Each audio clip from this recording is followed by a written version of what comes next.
Hey everybody, so smart helmets. As you may know, over the years we've seen various different smart helmets out there. You know, the SHOEI, I can't even remember the name of it, the one that Jake the Garden Snake reviewed, that giant spaceship thing that they came out with. You know, all of these smart helmets, the one thing they've got in common is that they've got a heads-up display sort of thing in them.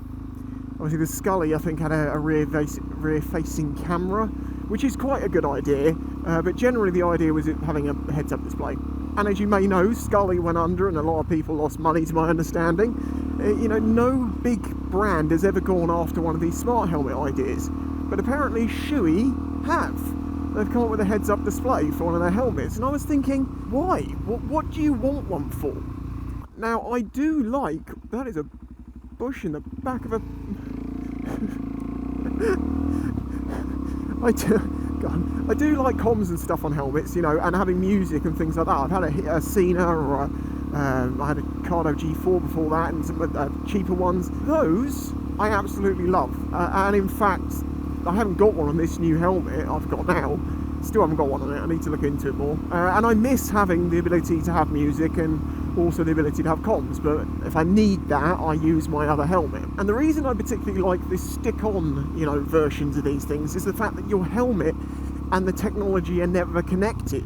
When I used to sell TVs, AV and white goods equipment many years ago, one of the things that I wasn't a big fan of was TVs with built-in DVD players, because you have two separate devices which, if either one of them goes, destroys the other. It's kind of silly to do things that way. The technology that's in there can be replaced by a couple of standalone devices which can be upgraded and replaced over time. And also the core of the helmet, the actual helmet you have, can be a lot better, because it seems like these smart helmets, very often the actual helmet underneath it is very, very cheap with the technology chucked on top. So you're paying $2,000 or whatever it was for this extreme example one that Jake had. And the helmet itself is probably only a couple of $100 of that. And you probably would much rather that most of the money went on the helmet and then the technology was paying afterwards. Like, why? I mean, it's kind of the equivalent of putting a $5,000 digital SLR on a £30 tripod, if you know what I mean. So for that reason, I've never really been a big fan of the idea of having, you know, built-in stuff into a helmet. I'd rather it was a helmet and I put what I want on it. It would be cool, like in the past with the NCOM system, I don't know if anyone remembers that Nolan did. It was a comm system that had spaces already pre-built in the helmets that you took covers off and popped them in, and then it was flush fitting and it was designed to be within the helmet, but it was still a removable device that you could or couldn't have. You had the choice. That was really clever. I never got the NCOM system because it was stupidly expensive versus what I could just stick to the outside of it. But companies keep pushing and pushing at the smart helmet idea, and I was thinking, okay, well, realistically, what's the actual difference about these smart helmets, other than, like, you know, what would push people to get that? Because if it's just some built-in audio and that, I think most people would go for a standalone thing like a Cena or a Cardo or one of those different ones and be able to replace it and you know, have more control over the technology and the helmet choice. But there is one thing left that these smart helmets, you know, will be able to do or can do that add-on devices at the moment can't, and if they do, they're huge, and that's a heads-up display. And I was thinking, do you want a heads-up display on a bike? What do you actually want to be able to have as a heads-up display? If you don't know what heads-up is, basically it's a small lens in front of your eye which displays a piece of information in a way that you don't focus on it close, it's focused on as if it's in the distance off there somewhere. So you can, I could be looking forward now completely normally, and in the right hand side see some information.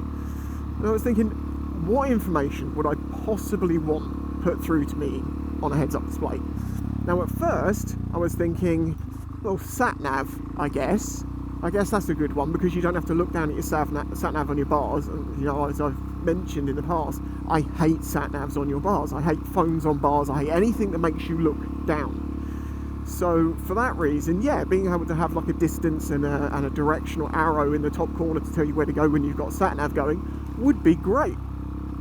And of course, then I realised, well, looking down, that's something you don't want to do. And the only times you really look down is for, like, information, like the speed you're going, or whether you're in neutral.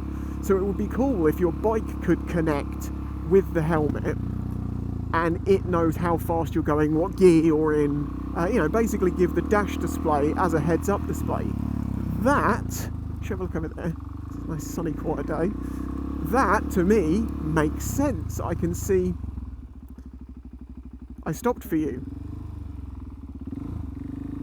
and it's beautiful. It's very chilly still though, there's not many people here, there's a very cold wind coming. I will say here, sorry, total side note, the new devices I'm seeing being used down here, this is Haley Island, kite surfing grew around this area, not kite surfing, windsurfing. Windsurfing was kind of started here, and kite surfing is very, very popular here. But nowadays I'm seeing people using like hydrofoil boards with these like big wings you hold, and other people have got hydrofoil boards with motors in them, and you just see the dude skimming along, and you're just like, that's nuts. Sorry about the tangent. If you're surprised, you're probably new here, and if you are new here, hit that subscribe button. I'd appreciate it. On my way to 100k, and I'm trying not to deck it into the ground. So as I say, I kind of understand the reason for a heads-up display, and I do like audio comms in a helmet. So maybe I'm one of these people that would maybe consider getting a smart helmet. Maybe that's something I'm into. And I just don't know, because I just don't know if I'd want the heads-up display. I mean, for me, it is a bit different. I don't use sat-nav a huge amount. I know where I'm going generally, and otherwise I want to be lost anyway to explore. But if you do need to get somewhere, then having a sat-nav is very handy. Up until now, I've always used audio cues, until I got the B-line sat-nav I've got a review video on, which is a little small device that you can glance at, I believe, a bit easier than a normal sat-nav. Not to say that system is perfect, it certainly isn't. There's some flaws within it and some issues, but it is an interesting idea of a glanceable idea, and that would be kind of the same sort of display you'd have in the top right hand corner, say, of your vision with this heads-up display. Having the speed up there to see, I think, is probably the only thing I'd actually really want it for, because sometimes you're going through town and you're going past speed cameras and those sorts of things. You have to be careful to keep to the right speed without looking down. Now, you may have noticed I haven't looked down for a while. I'm going to look down, and I believe my speed to be 30 or 31 miles an hour. 31 miles an hour. The reason that is because after a while you get to know what your bike is. Now I'm going to not look down, I cannot see my dash. I'm going to get up to what I believe to be 40. 38, 39, that's about 40 there. 40 on the nose! Okay, so this is my point. Do you need a heads-up display to know your speed? Not really. So if I don't really need the sat-nav a lot, and if I don't really need having my speed up there all the time, for me, as much as a smart helmet would be cool, it would only be a want thing, not a need thing. I don't think I need one. Maybe that's the reason why these smart helmets have never really taken off, because let's face it, the technology in them is not that complicated. A small heads-up display, a bit of interactivity with a phone, not complicated, but it's never really gone that far other than these small startups, so they can't do like big runs that keep the price down. They have to do low production run and do like GoFundMes and stuff like that, which are just the classic way of a company to not make a thing very well, make false promises and end up with a crappy product at the end of the day, and a lot of people have lost out on a lot of money. And that is exactly what happened with SHOEI, to my understanding. I know someone then bought them back out, and I haven't heard anything about them, so I assume they've gone under again. And that ultimately probably tells you why we haven't seen this, because maybe not many people want it, and if people do want it, it's not really as a need thing, more of a want thing. And then in that case, you don't really want to be spending a huge amount more than you've spent on your helmet. Now, if you paid £300 for your helmet, or £150 to £300, say that's a pretty good place to buy a helmet. You're going to get something of definite quality there. And then you spend a couple of £100 on a Cena. You've now got most of the ability of a smart helmet with a decent helmet and replaceable electronics, and you haven't spent £2,000. So I think the only time these smart helmets are going to become a thing is when they're basically so cheap that it makes sense. It was just seeing that article that SHOEI was actually taking this seriously that I was like, oh, that's interesting. That could change the dynamic of this, but I just don't know if the need or the want's going to be there enough. What do you say? Would you be? I mean, okay, let's ask this a couple of ways. If someone said to you, would you like this helmet with a heads-up display, or would you like this helmet without that in it, just a comm system, or none of that and just a helmet, what would you choose? And if you are into the heads-up display idea, big time, or at least, you're really positive for it, I'd pay a little bit extra for that. What functionality of it is it that you want to see? Is it the sat nav and the speed heads up display, and that's basically it? Because I can't really see what else you might want. I mean, gear position, maybe. Neutral, maybe. Indicator flashing, maybe. So you could have like a little light cluster there that just lets you know what your bike's doing. As I say, if it connected to it like a remote dash. The remote dash. There you go. That's what it should be called. The new Suzuki GSX 1000 with remote dash heads-up display helmet abilities. Sounds real. Sounds like you sell that to people. We could push this a little harder and go a little bit harder into the future and say, okay, so what if we put a camera in the front of this helmet? What if, you know, could there be added features like a warning, like, I don't know, someone's walking out a side street, it might go, someone there. But the thing is, you know, like robot vision, like Terminator, like, oh, person over there, blue shirt, white hair, nice bag, black slacks, old man shoes, I don't know. Sorry, I'm just going on the split-second memory. But you know what I mean? It's a horse. I genuinely thought that was a horse then.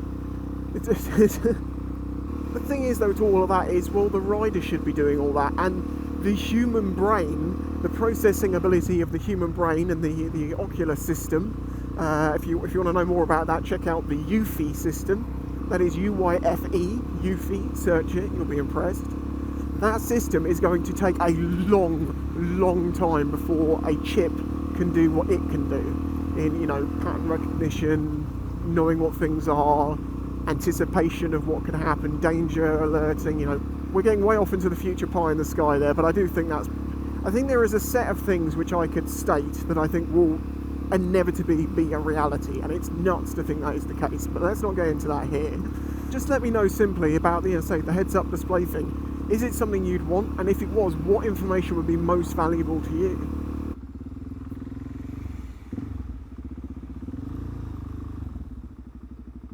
And you wonder why cyclists get freaking hurt. Oh dear. If you like this video, please do smack that like button, I'd appreciate it. Subscribe if you haven't done so yet. We are literally on the doorstep of 99k. And that means we're very close to 100k, and I would really appreciate the support of getting there. A huge thanks to my patrons who make this channel possible, and if you wish to join that, please consider doing so. There are many benefits for as little as $1 a month. It's done all very fairly. But yeah, otherwise, until the next one, bye bye.